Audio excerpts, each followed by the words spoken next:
থেকে আপনারা আদর্শিক পার্টি একজন বাংলাদেশী হিসেবে এটা আমার জন্য শোনা লজ্জার।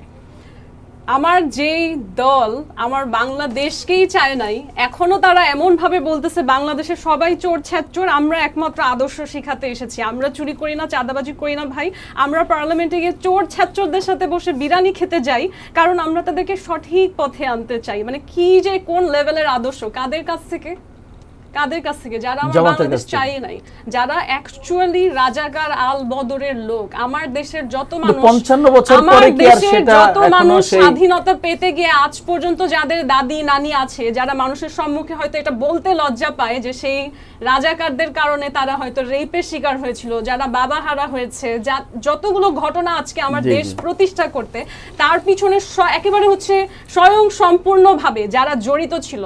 হ্যাঁ, আমরা যে রাজাকারের রক্ত বললে আসলে আমাদের নিজেদের রক্ত গরম হয়ে যায়, যে গালি এটা, সেই মানুষরা নাকি আদর্শ শিখাচ্ছে। হ্যাঁ, তারা নাকি হচ্ছে অন্যদের সাথে একজনও পাওয়া যাবে এরকম বাংলাদেশকে ধারণ করে না একটু পাওয়া যাবে।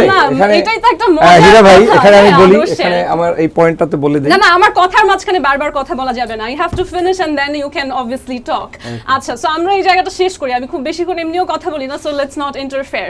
সো আদর্শের জায়গাটা যখন তারা দাবি করে, এটা আদর্শ নিয়ে ঠাট্টা করা হয়। ইনফ্যাক্ট এই যে কিছুদিন আগে ইন্টারিম সরকার, এই ঘটনাগুলো যদি না হতো, আউটকাস্টিং শেখ হাসিনা, এগুলো যদি না হতো, আমরা যে আইন প্রশাসনের কথা বলি, সেই আইনের কনভিকশন, আইনের রায় অনুযায়ী জামাত থাকতো এখনো হচ্ছে একটা ব্যান্ড সন্ত্রাসী পার্টি, রাইট?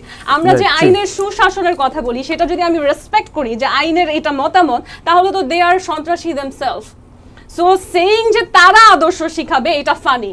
যেটা ভাইয়ের বলা উচিত ছিল সেটা হচ্ছে, আমি বিরোধী দলীয় আসছি সংসদে, আমার এখানে প্রাইম মিনিস্টারের সরকারি দলের যতটুকু দায় দায়িত্ব আছে সঠিক কথা বলার, এখন আমি পূর্বে যা করছি আই এম ট্রাইং টু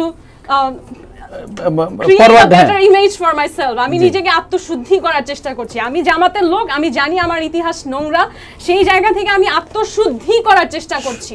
সেটা না বলে সে যখন বলে যে বাংলাদেশের এই বিএনপি সবাই চাঁদাবাজ, তারা সবাই হচ্ছে চাঁদাবাজদের সাথে ঠেকায় পড়ে বিরিয়ানি খায়, কারণ তাকে ক্ষমতায় থাকতে হবে একই সাথে, এটা আদর্শের কথা না, এটা আদর্শ বিচ্যুতির সবচেয়ে বড় উদাহরণ। আমরা একটু ফয়জুলের কাছে শুনে আসি। জি না, আমার তো স্পষ্ট আপার কথা শুনে মনে হয়েছে যে তিনি আওয়ামী লীগের ন্যারেটিভ গিলেছেন ভালোভাবে। মেঘনা আলমের আজকের বক্তব্যে রিয়েলি গিলেছেন। আমি একটু প্রমাণ দিচ্ছি, প্রমাণ দেওয়ার পরে গিলেছে কিভাবে। তখন বাংলাদেশের ইতিহাস তো শহীদ রাষ্ট্রপতি জিয়াউর রহমান, দেশনেত্রী বেগম খালেদা জিয়া এবং তরুণের অহংকার জনাব তারেক রহমানের চাইতে মেঘনা আলম বেশি বোঝে না, বোঝে? তাহলে 1991 সাল, 96 সাল, 2001 সাল, আমি এই তিন জায়গায় I just because when you talk about BNP,